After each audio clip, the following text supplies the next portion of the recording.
ఉమ్మడి జిల్లాలోని పర్యాటక రంగాన్ని అభివృద్ధి పరచాలని రచయిత కండవిల్లి వీరభద్రం పేర్కొన్నారు. కాకినాడ గాంధీనగర్ పార్కులో చెట్లు పెంచడం జరిగిందని రచయిత కండవిల్లి వీరభద్రం పేర్కొన్నారు. కాకినాడ ప్రతాప్ నగర్ లో జరిగిన విలేకరుల సమావేశంలో ఆయన మాట్లాడారు. దొంగతనాలు అరికట్టేందుకు తీసుకోవాల్సిన విధానాలపై పుస్తకాన్ని రచించడం జరిగిందన్నారు.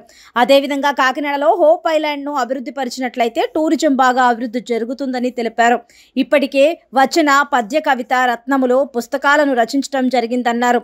మధ్యరత్నంలో సమాజ రాజకీయ ప్రక్షాళనల పేరుతో త్వరలోనే మరో పుస్తకాన్ని రాస్తున్నట్లు తెలిపారు. నేను పిఆర్ డిగ్రీ కాలేజీలో వ్యాయామ అధ్యాపకుడిగా పనిచేసి గత 24 సంవత్సరాల క్రితం రిటైర్ అవ్వటం జరిగింది. నేను మొట్టమొదటి నుంచి సమాజం గురించి ఎక్కువగా ఆలోచిస్తూ ఉండేవాడిని. 40 సంవత్సరాల క్రితం మా సమాజ వర్గానికి ఎన్నో పనులు చేయటం జరిగింది. ఆ టైంలో ప్రతి మండలిక నాయకత్వం చేకూర్చడం కానీ, తర్వాత జనాభా సేకరణ కానీ, కులవృత్తిని ఆధునికంగా చేయటం కానీ, తుఫాను వస్తే వాళ్ళకి డబ్బులు పంచిపెట్టడం కానీ, ఖాదీ బోర్డు ద్వారా లోన్లు ఇప్పించడం కానీ, జిల్లాలో ఎన్నో తగులు తీర్చడం కానీ ఆ రోజుల్లో చేయటం జరిగింది 40 సంవత్సరాల క్రితం. అదేవిధంగా అదే వరవళ్ళలో పిఆర్ డిగ్రీ కాలేజీకి వచ్చిన తర్వాత ఇక్కడ కూడా ఎన్నో కార్యక్రమాలు చేశాను.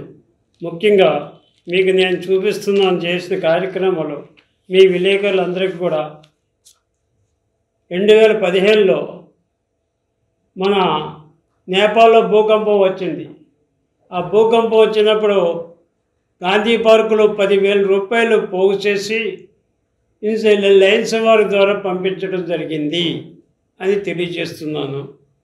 అదేవిధంగా గాంధీ పార్కులో 10 సంవత్సరాల క్రితం గానుగ మొక్కలు పెంచడం జరిగింది.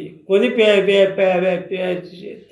అక్కడ నేను నాటించి నీళ్లు రోజు నేనే పట్టుకెళ్ళి పోసి ఈ రోజున ఈ పెద్ద వృక్షాలుగా తయారైనవి కూడా మీకు తెలియజేస్తున్నాను. అదేవిధంగా 10 గానుగ మొక్కలు కూడా 10 వేప మొక్కలు కూడా గాంధీ పార్కులో వేయటం జరిగిందని మీకు ఈ సందర్భంగా తెలియజేస్తున్నాను. అదేవిధంగా గాంధీ పార్కు బాగా చేయాలనే ఉద్దేశంతో, బాగా శుభ్రం చేస్తున్న ఉద్దేశంతో వారికి కృతజ్ఞతలుగా నేను వారికి ప్రతి ఒక్కరికి ఒక షేర్ పెట్టడం జరిగింది గాంధీ పార్కులో. ఆ విధంగా నేను ఆ రోజుల్లో చేశాను. మాకు విద్యా వాలంటీర్కి ఇక్కడ తాతగారు వస్తుంది, ప్రతిరోజు కూడా నడిచి వస్తుందన్న ఉద్దేశంతో ఆ అమ్మాయికి సైకిల్ కొని తొందరగా తిరుగుద్దని సర్వీస్ చేస్తుందన్న ఉద్దేశంలో అమ్మాయికి సైకిల్ కొని ఇవ్వటం కూడా జరిగిందని మీకు తెలియజేస్తున్నాను. అదేవిధంగా కులవృత్తిని ఆధునికం చేయాలనే ఉద్దేశంతో ఆ రోజుల్లో ఈ స్టాండ్ తయారు చేశాను. 40 సంవత్సరాల క్రితం వాటర్ ఫిల్టర్ తయారు చేశాను. ఇది వాటర్ ఫిల్టర్ మట్టితో తయారు చేసింది. ఇది మట్టితో తయారు చేసిన వాటర్ ఫిల్టర్.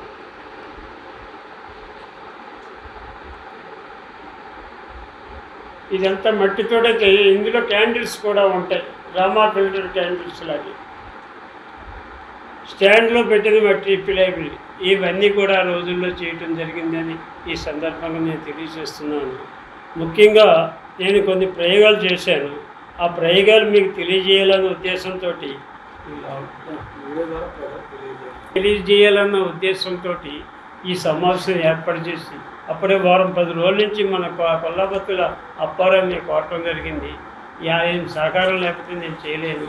అదే విధంగా గౌడ్ గారికి నా కృతజ్ఞతలు కూడా తెలియజేస్తున్నాను. కొన్ని సమాజంలో చేశాను. అవి ఏంటంటే దొంగతనాలు అరికట్టుట. నా పుస్తకంలో కూడా రాసిన దొంగతనాలు ఏ విధంగా అరికట్టవచ్చు. సాధారణంగా ఎంత గస్తీ తిరిగినా సరే, పోలీసులు ఎంత గస్తీ తిరిగినా సరే దొంగతనాలు ఆగటం లేదు.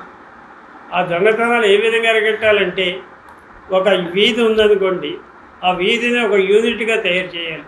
30 కుటుంబాలు కానీ ఒక 20 కుటుంబాలు కానీ ఉంటాయి ఆ వీధిలో అందరినీ కూడా ఒక అపార్ట్మెంట్ దగ్గరికి కానీ ఒక ఇంటి దగ్గరికి కానీ చేర్చాలి. ఎవరి ద్వారా, ఇద్దరు కానిస్టేబుల్స్ కానీ లేకపోతే ఆ కార్పొరేటర్ కానీ వార్డు మెంబర్ కానీ ఇద్దరు మొత్తం అందరినీ కూడా ఇక్కడ చేస్తే దొంగతనాలు ఎలాగ అరికట్టాలో నేను చెప్పాను. ప్రతి ఒక్కరికి ఒక విజులు కొనుక్కోమని చెప్పాను. విజులు, ఆ విజులు దగ్గర పెట్టుకుని ప్రతి ఒక్కరి దగ్గర పెట్టుకుంటే మీకు ఏదైనా అలజడి జరిగి ఏదైనా దొంగ ప్రవేశించినప్పుడు అలజడి జరిగినప్పుడు వాళ్ళు విజులు గట్టిగా వీస్తారు.